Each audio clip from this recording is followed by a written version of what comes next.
to make sure.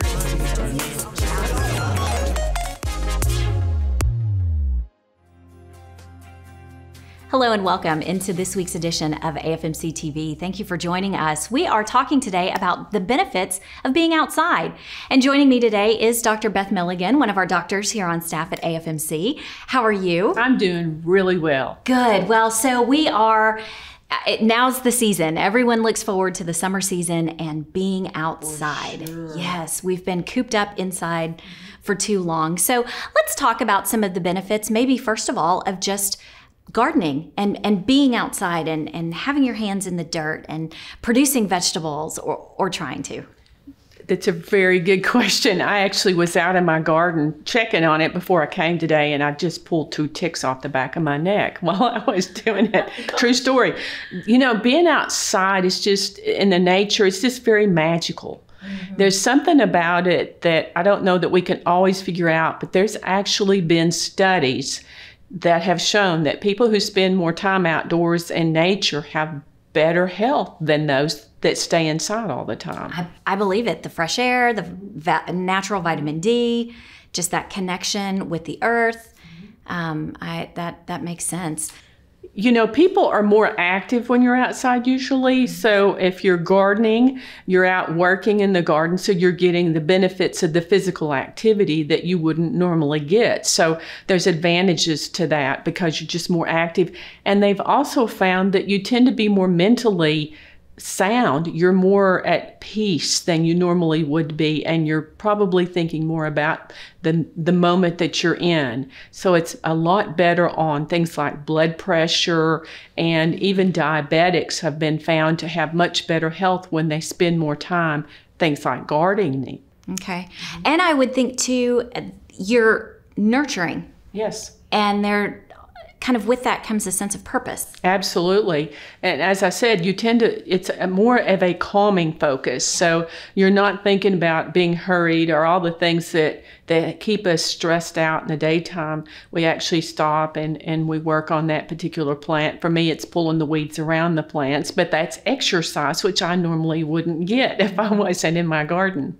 And nothing like pulling those weeds. Absolutely. That's very cathartic. Mm-hmm. It's a good thing. So in keeping with even ways to reduce the stress and keep folks in a good mood, I would think the benefits of having a pet might be very similar. Absolutely. You know, pet therapy has been studied. There's hard proof science that says that having a pet and makes you feel better, it's particularly because you have to get up and walk them outside. If you've got a dog or a cat, take care of them. That activity of nurturing, one thing, but also the activity of just keeping your pet active, it helps you because it motivates you to get up and go outside.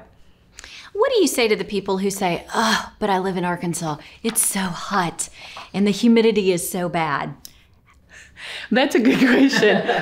Sometimes I think that myself, but there's some tricks you can do, Michelle. Some is just to get out earlier in the morning if you can, and your schedule permits it. You just get out earlier before the sun is sitting right above you, which is usually around noon. So most of the people will advise you earlier in the morning, if not later in the evening, but try to avoid when that sun is just straight up in the air. Secondly, probably just wearing the right clothing. If you go out, know to have the right brim hat on. I usually am wearing a big hat that covers my face so I don't get that direct sunlight. There's other tricks, looser clothing so that you can sweat properly underneath those clothes. Sure.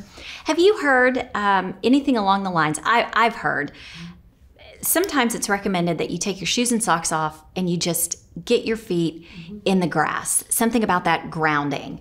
Yeah, there's a lot of science behind that. Now, be careful because you're in Arkansas. You might put your foot on a snake. But look neighbors where, would know about that. Look where, if you're snakes and ticks, look where you're putting them. But yes, sure, it's walking out. If you're aware where you're walking, so you don't step on a rock if you're diabetic and things like that. But putting your feet in the sand or in the grass is not a bad thing for if you know where you're walking. Is there a recommended amount of sunlight that we should aim to try to get? I looked that up, and to get a solid answer, they go anywhere from 20 minutes to 40 minutes. So if the sun is directly up, then you need to be careful and be aware that you're going to need to wear sunblock. But I would say anywhere 15 to 20 minutes is probably not a bad time to get exposed to the outdoors. Okay. Nothing more magical than a beautiful sunrise. Absolutely. I agree with you completely. Yes. Is there anything else you'd like to add? I just say get outside. You know, it's such a good medicine, you might say. Just go out. The feeling you get will just take away any stress that you've dealt with during the day. It does. It's breathing in that fresh air, even if it's humid air, breathing it in. It's moist. Helps. It's good for you. Yeah. Short period of time. Okay. Dr. Beth, thank you so much for joining us. Dr. JJ Mayo joins us now. And hi, Dr. JJ. What's going on, Michelle? Excited to be back. So we are talking about a topic I know that you and I can talk about all day long, and it's hydration. What are some of the tips to just stay hydrated as we are getting into the summer? And some may argue summer started way back in May with those first few days when it was so oppressively hot. Yeah, when we talk about hydration, really we're talking about water, right? And water is what I like to call the most forgotten of our nutrients, but It is extremely important, right? It's the biggest component of our blood. It lubricates our joints. You know, there's just so many benefits of being hydrated and having water on board. And we know we get water from the fluids we drink mainly, and then also the foods we eat. So one of the biggest tips as you go through is, as you're drinking water, is to try to get in what they say around 10 to 12 cups. Now, what comes into controversy is how you get your water, right? So one of the tips is like I have my little bottle of water. A lot of people don't like to drink water. And so what you might want to do as a tip is to throw in some lime or a lemon to flavor it, or you can buy flavored water. And so those are a couple of good tips. And I know a lot of people like me, they're addicted to more of these, but I still count this. I still count the fluid in your coffee, you know, that I had this morning, right? My coffee this morning, or even the Coke Zeros, Diet Cokes, because they will help you with hydration. And you make up a good point, because I wanted to ask, are there certain fluids that don't count towards the hydration, or are there fluids that might be counterintuitive? They actually dehydrate us rather than hydrate us, that maybe we don't want to include as part of those 8, 10, 12 cups a day? Yes, that's a great question. And it is, you know, to a point, you know, coffee is not going to cause you to be dehydrated. Same thing with your, you know, the canned Cokes and drinks that you do. So just be aware that you could do too much, but it takes quite a bit for it to cause dehydrating effects. Another one that I know people will talk about is alcohol. If you drink too much alcohol, it obviously will have some dehydrating effects. So you just need to watch that.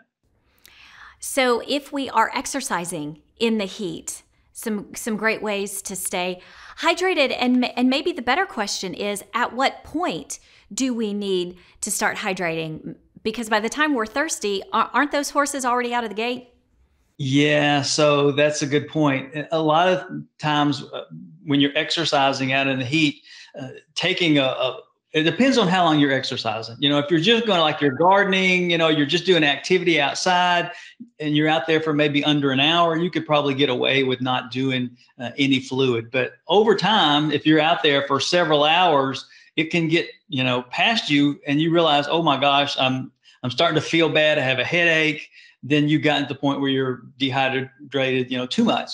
So having a lot of people do this, right? The big water jugs, if you can carry one of those around, if you're outside and around working in the yard or you're mowing, you know, that's one thing to do. If you're exercising, like you can always take a handheld bottle with you if you're going to be out there for a longer period of time. I don't think you need it if you're out there for just an hour, but because what I would suggest if you're doing that is to make sure you're hydrated before you even start. That's my biggest recommendation, with about, 2 to 3 cups of fluid before you even get out in the heat to exercise. So, summer's just barely started. We still have all of July and all of August to go. So at what point does water seem to no longer cut it, and we need to then begin supplementing with electrolytes or salt or something other than sugary sweet Gatorade? Yeah, I think most of the time in our diets, we're getting plenty of salt, we're getting plenty of sodium in the foods we eat. And it's not really until you get into, out, if you go for a long hike with your family out on the weekend and you're out there for 3, 4, 5 hours, then yes, you would definitely want to maybe take something that has some electrolyte replacement in it. But unless it's really an extended period of time, you don't necessarily need to worry about that. I know a lot of people really focus on that, but we have hormones in our body that really help control our fluid balance as well as our sodium balance. So our hormones can take control. And just if you're going to be out there for more than, say, 2, maybe 3, 4 hours, then yes, you want to maybe drink something that's got some sodium in it. But other than that, I think you're good. And I would think, too, a lot of it has to do on the timing. If you're going to be out at 4:35, 6 o'clock in the morning, that's one thing. If you're going to be out at 10, 11, 2 o'clock in the afternoon, that's a totally different story. Yes, exactly. And one of the things I like to recommend too is if you're really serious about your exercise, is to weigh yourself before you go out and then weigh yourself after. And the general rule of thumb is that you replace, for every pound you lose, you replace that with about 2 or 3 cups of fluid. So that would be my recommendation if you're out there for a long period of time. That's a very good rule of thumb. Let's talk quickly about dehydration, but let's talk about it in kids. Sometimes they can't articulate what's going on. It may present as a headache, or they may start getting real cranky, or their diapers may not be as wet. Some of those tips. Yeah, so here's some signs of dehydration that might help the folks watching kind of pinpoint this. Is obviously if the urine is really dark in color. If your urine is light or pale yellow, you're fine. But if it looks like Coke Zero or iced tea, then it's probably not. So yeah, you can definitely tell it's dehydrated. Or if you haven't gone to the bathroom like all day, like, see, my wife's bad about this, is she'll go all day without drinking. And I'm like, she didn't even go to the bathroom. She didn't even think about it. And she's dehydrated. So kids will do that as well. They'll be out playing or doing what they're all day without drinking. That's one of the things, the frequency, how often are they going? They need to be, if you're adequately hydrated, you're probably going every couple hours. Okay. Yeah, that would be a good recommendation. And just because you're playing in the pool doesn't mean you're hydrating, right? Exactly. Yeah. Especially being out there in that sun, it will definitely, you'll be sweating a lot more obviously than you would normally would. And you don't recognize it because you are playing in the water, or if you're going to the lake or the river, whatever, that's another time when you're so busy and having fun, enjoying yourself, you don't think to do that. But those are some, especially the fluid, the urine color, and the smell too is another one. If you smell like, it's a strong ammonia smell, then there's a good chance you're probably dehydrated. And it's not life-threatening. It's just something, okay, we need to get fluid back on board. At which point, go ahead and just start drinking some water and you'll be good to go. Yep. Okay. Dr. Mayo, anything else you'd like to add? No, I think that's it. I think, don't, because sometimes you can overhydrate. So you just need to be careful with that. If you find yourself dehydrated, don't panic. You just need to get, that fluid back on board, and I think you'll be fine. And drink to thirst. A lot of times, like Gatorade and some of these people, they want you to drink ahead of thirst, but I don't think there's a need to do that. Just drink when you're thirsty, and that's going to get you back on track. That was some old advice my mom used to give me, and it still holds true. All right, Dr. Mayo, thank you for joining us today. Thanks, Michelle. Have a great day. And thank you for joining us. We'll see you back here next week for more AFMC TV.